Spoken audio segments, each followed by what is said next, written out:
All right, this is my audience members for my presentation. On the left is my mom, Jody.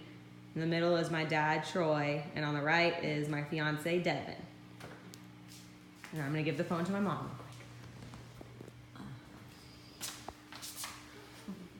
All right, good. Okay, so I'm doing my research presentation over autism spectrum disorder, and I researched the therapy applied behavior analysis. Stop. So first I wanted to start with the background. Definition of autism spectrum disorder, which I found in our notes online from lecture. So it was a developmental disorder characterized by deficits in social communication and interaction, as well as restrictive and repetitive patterns of behavior. So they typically manifest early in development. Typically, autism spectrum disorder kids are going to be diagnosed at a young age. And the incidence is 1 in 68. 1% of the world's population have autism spectrum disorder. And that incidence has increased over the last 20 years. But a lot of people say that's because of underreporting. Basically, like a long time ago, a lot of people would just pass it off and wouldn't really report that somebody had autism spectrum disorder. So, and then autism is four times more likely to occur in little boys as to little girls. And I just listed out some characteristics of typical behaviors that autism children have. So there could be inappropriate laughing and giggling, for instance, in social situations when a child wouldn't normally laugh at something, they might laugh at something that's inappropriate. They avoid eye contact. They tend to want to be alone and do things on their own. They don't have the best motor skills sometimes, but that also depends on the kid themselves. Everybody's different. They usually don't like to have physical contact with other people as well, and they may have difficulty with speech, language, and other developmental milestones. So I listed out some other types of interventions for autism spectrum disorder. The first one is the one I'm going to talk about after this slide, I think is in. So applied behavior analysis, there's this principle called TEACH. I forget exactly what the acronym is, but that's an option. There's pivotal response training, occupational therapy, and then there's all these other ones as well. These ones are more of diets and such that some parents believe will help, not necessarily cure a child with autism, but help with their symptoms. So they'll do gluten-free diets or lactose-free diets and such. And then, so this is where I start talking about the research I did on applied behavior analysis. So it's a program based on the science of learning and behavior. ABA helps us to understand how behavior works and how the environment can affect the child's behavior and how the learning takes place. And it can also help with language and communication, attention, focus, social skills, memory, and academics. The overall goal is to increase helpful behavior and decrease the harmful behaviors. We don't want the kids to harm themselves or harm others.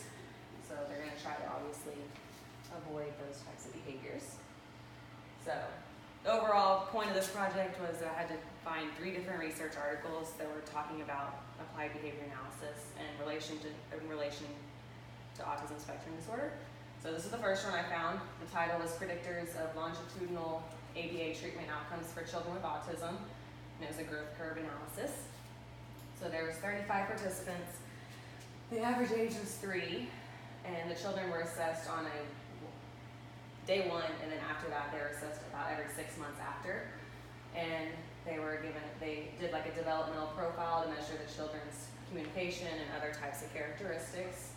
They then used a growth curve analysis to basically show how the different treatment outcomes helped or did not help, basically.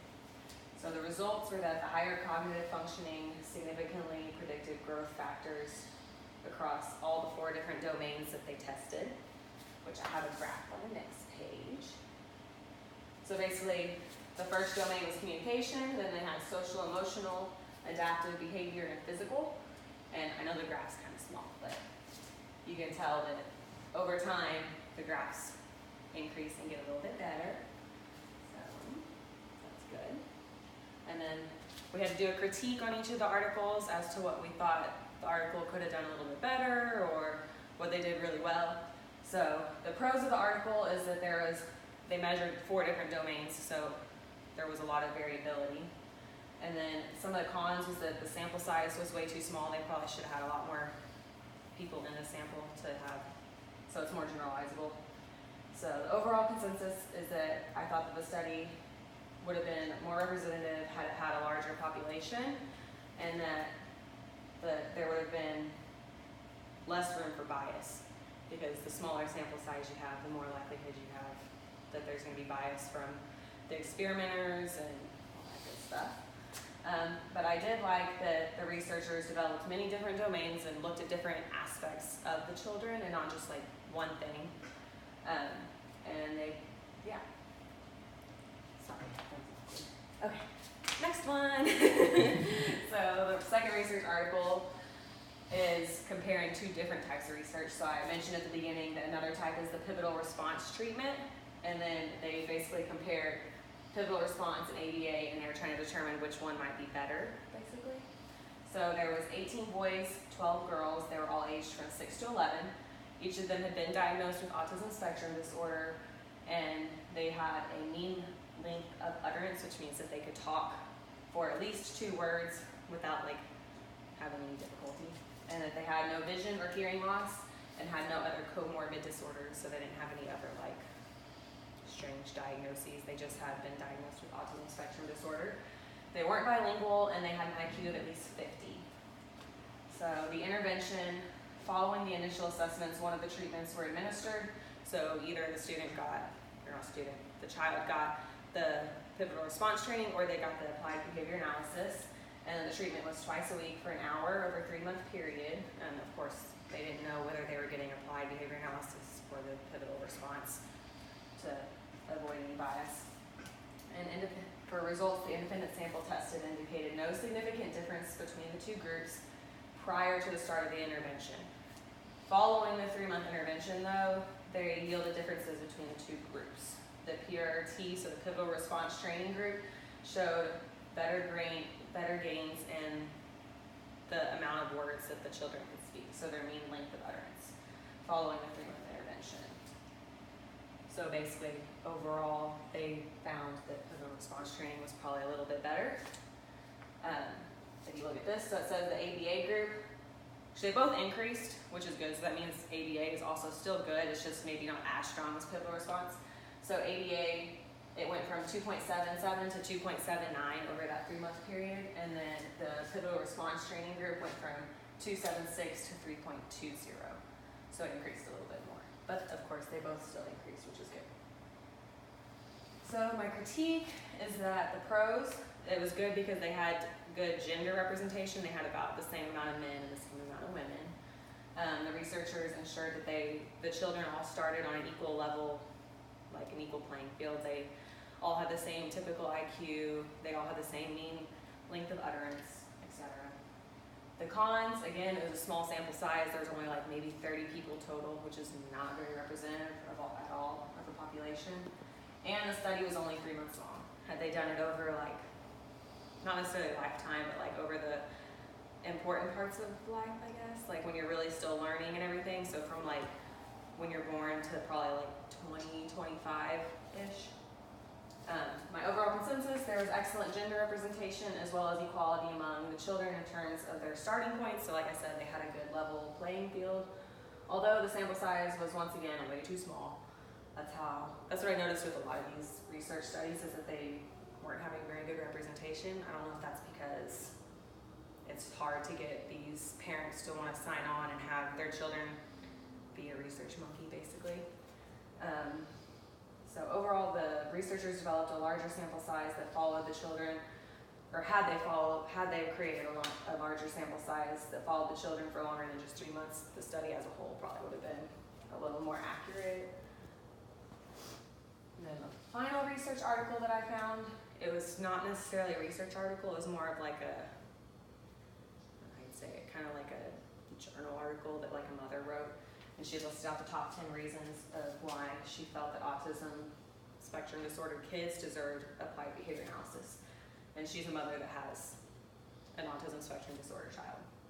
So her first one is that there's more scientific evidence demonstrating that ABA works and compared to like other treatments. So 40 to 50% can learn through the mainstream classrooms if provided the quality, intensive, evidence-based interventions early, such as ABA. They are human, so we can't just deny them the rights to like treat them. It'll help their parents to become the best parents they can be. So basically, the applied behavior analysis not only helps the child, but it also teaches the parents different ways of improving their child's life, basically.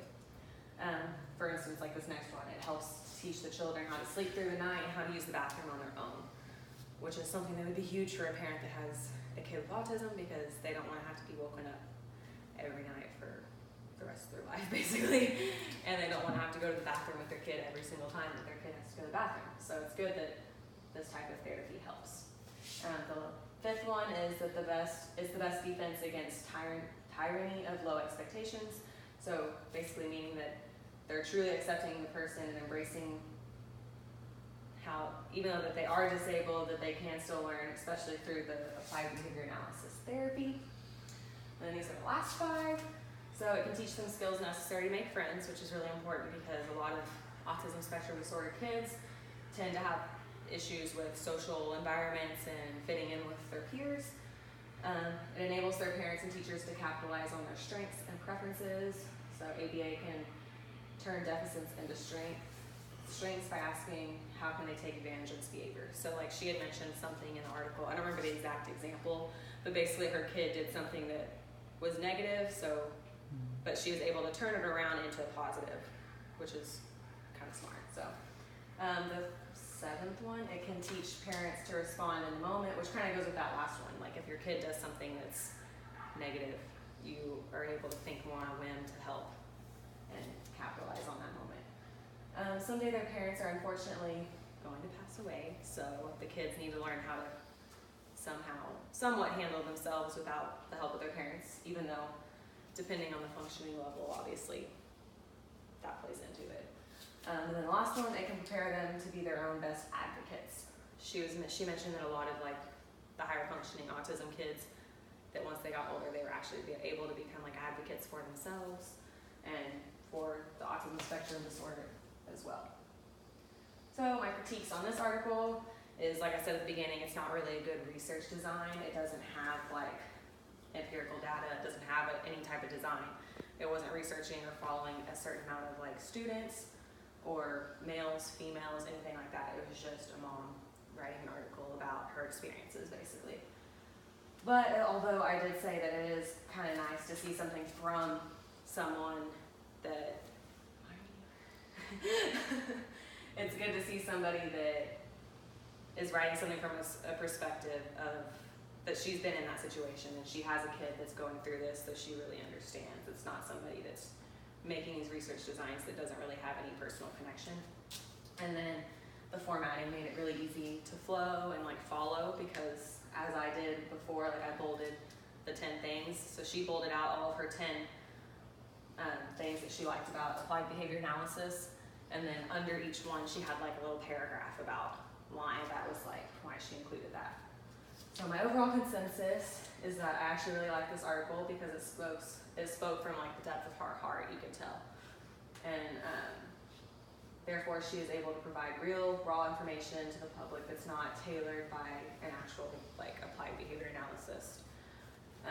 In my opinion, it's amazing because this is what I'm sure parents of many autism spectrum children prefer to hear, is the more like real life, not just like research studies and such. So, and then like I said, the only thing that's missing is that she didn't bring any empirical facts or any type of experimental design, which kind of makes it not really a research study, but it was still pulled up whenever I was doing my research, so I thought it was pretty interesting.